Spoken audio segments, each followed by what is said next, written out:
महल में तू रहबो, महल में मैं भी रहूंगा, लेकिन महल में आप राजा बन के रहबो और हम छोटी सुई बन करके, यानी तुहार नौकर बन के, तुहार सेवक बन के रहबे।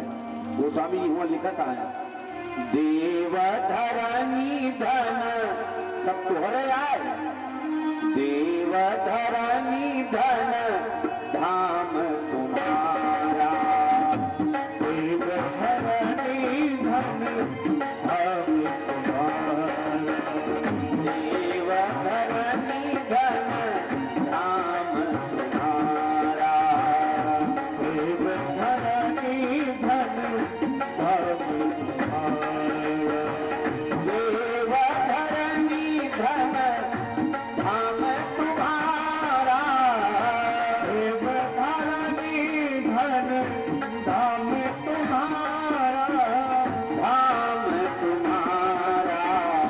मैं जननीच, मैं जननीच सहित परिवारा, मैं जननीच सहित परिवारा, सहित परिवारा, सहित परिवारा।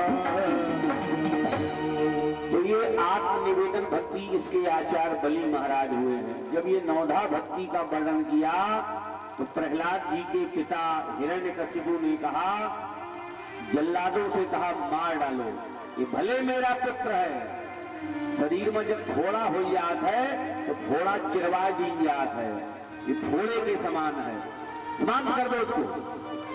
देखो क्या क्या यातनाएं दी जा रही हैं प्रहलाद जी को।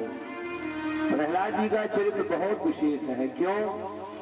अनुकूल परिस्थितियों में सब भजन कर सकते हैं। बेटवा नौकरी से लाग है, बढ़िया खेती बाड़ी है, रुपया पैसा है, दो अगरबत्ती दिखाई दियो भगवान को, एक माला जाप कर लियो। लेकिन तुहार भक्ति की परीक्षा तब है जब तुहरे ऊपर संकट आ जाए, तब वो भगवान के भजन चलत रहा है, तब समझ लीजिएगा आप सच्चे भक्त हैं। प्रतिकूल परिस्थितियों में भजन चलता रहे। प्रहलाद जी छोड़े नहीं भजन को। अच्छा, हम लोग होते तो कहते भगवान के नाव लेहे से हमें संकट आवत है, यात्राएं दी जा रही, भगवान का भजन छोड़ दें। लेकिन प्रहलाद जी ने ऐसा नहीं किया। दिग्गजैर दंत सूकैश्च अभिचारावपातनैः मायाभी सन्निरोधैश्च गर्दानैरभोजनैः, गर्दानैरभोजनैः। हाथियों के महावतों से कहा, चारों तरफ से हाथी खड़े हैं, महावत अंकुश मार रहे हाथी पर कि हाथी कुचल दे। लेकिन हाथियों ने क्या किया, अपने अपने महावतों को पकड़ा उठा करके, सूंड से पकड़ा उठा करके पटक दिया, पैरों तले रौंद दिया, मार डाला महावतों को। प्रहलाद जी बच गए। सांपों के सामने डाल दिया, प्रहलाद जी वहां बच गए। ऊंची पहाड़ी से फेंक दिया, प्रहलाद जी को वहां बचाया भगवान ने, माया किया। अब भोजन ही माने भोजन बंद कर दिया, अंधेरे कोठरी में बंद कर दिया और भोजन नहीं दे रहे हैं। तो लक्ष्मी मैया प्रहलाद जी की माता कयाधु का वेश बना करके आई और इनको भोजन कराया है प्रहलाद जी महाराज को। और ये भी कहा, बोले बेटा प्रहलाद, तुम्हें आज के बाद भूख प्यास लगबे न करे। वहां भी बच गए प्रहलाद जी महाराज। गर माने जहर पिलाया, जहर। वो कैसे? हिरण्यकशिपु ने अपनी पत्नी कयाधु को बुलाया, बोले मेरा कहना मानो, तुम अपने बेटे को जहर दे दो। मां ने कहा ऐसा काम ना करवाओ, लेकिन बार बार कहते, बोले तू मेरी पत्नी है, मेरी आज्ञा मान। पतिव्रता नारी थी, तो दूध में जौन दूध प्रहलाद जी पियत रहे वही दूध में जहर मिला दिया। और प्रहलाद जी ने कहा मैया दूध लेके आओ, और दूध में जहर मिला दिया था पति के कहने पर। उसी में एक तुलसी पत्र डाल दिया और भगवान के सामने रख दिया, बोले ठाकुर जी भोग लगाओ। अब प्रसाद बन गया तो प्रहलाद जी महाराज दूध प्रसाद पीने को तैयार हुए। तो माता कहने लग गई कयाधु, बोले बेटवा ये दूध ना पियो। क्यों? बोले तेरे पिता के कहने पे मैंने जहर मिलाया है, और ये जहर मिला दूध पिएगा तो मर जाएगा। प्रहलाद जी कहे लागे, बोले मैया अभी जहर कहाँ रहा, यहाँ भगवान का भोग लग चुका है, अभी जहर नहीं अमृत हो गया है। गोस्वामी जी सुंदरकांड में लिखे हैं ना, गरल सुधा रिपु करही मिताई, गोपद सिंधु अनल शीतलाई, गरुण सुमेरु रेणु समताही, राम कृपा करी चितवा जाहि, राम कृपा करी चितवा जाहि। ढूंढा आई है, ढूंढा, होलिका का नाम था ढूंढा।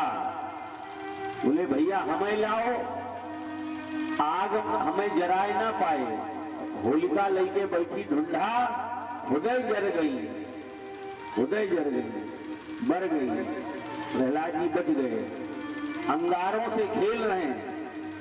तो हिरण्यकशिपु आया, क्यों रे प्रहलाद तुझे आग ये जला नहीं रही है? प्रहलाद जी हमारी बहन को मार डाला तूने। बोले हम कहां मारे, वो खुद ही जल गई।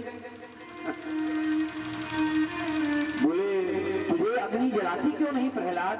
बोले पिताजी एक टॉनिक पीता रहता हूँ, तो दवाई है वही पीता हूँ मैं, एक कहीं आग हमें जरावत नहीं ना।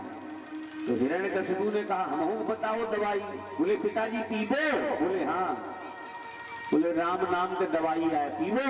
अरे बोले नहीं, बहुत खतरनाक दवाई है, करना पिए भाई।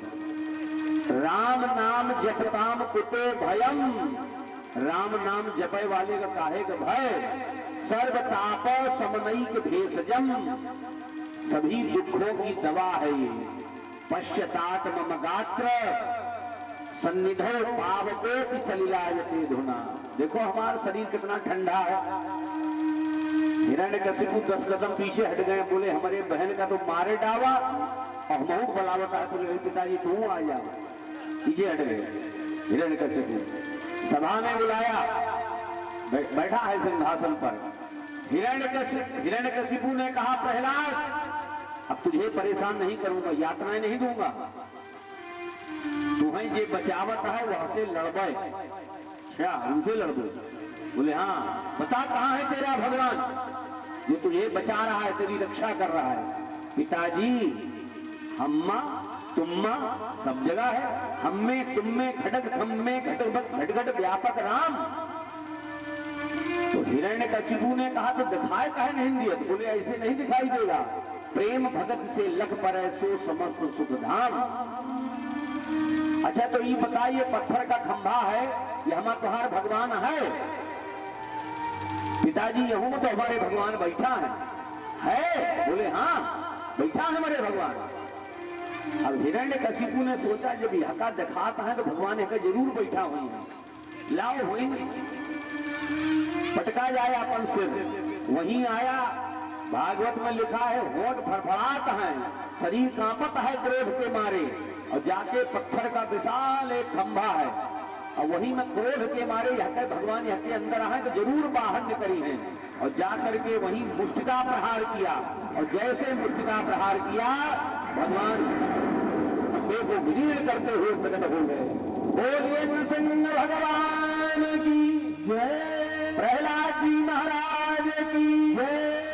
और यह सैनिक दौड़े, भगवान ने हुंकार मात्र किया, सब भाग गए और हिरण्यकशिपु को पकड़ करके जकड़ करके और घर के देहरी पर बैठ गए भगवान। वही बैठ गए और जंघा पर लेटाए ले। देखो तिवारी जी एक बात बताएं आपको, देहरी पर नहीं बैठे के चाहिए, घर के जो देहरी रहा था ना यहाँ पर बैठे के नहीं चाहिए। 2 लोग बैठे हैं, एक तो भगवान हमारे बैठे और दूसरा शाम के समय कौन बैठता है? माताएं बहनें सब जानती हैं, दीपक जलाया जाता है ना, लक्ष्मी जी है कि नहीं? तो लक्ष्मी जी आए के देहरी में बैठा थी।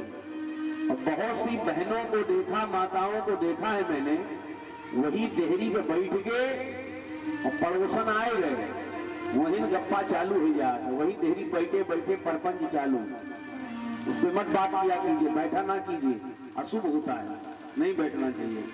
तो आज नृसिंह भगवान राम नाम मन दीप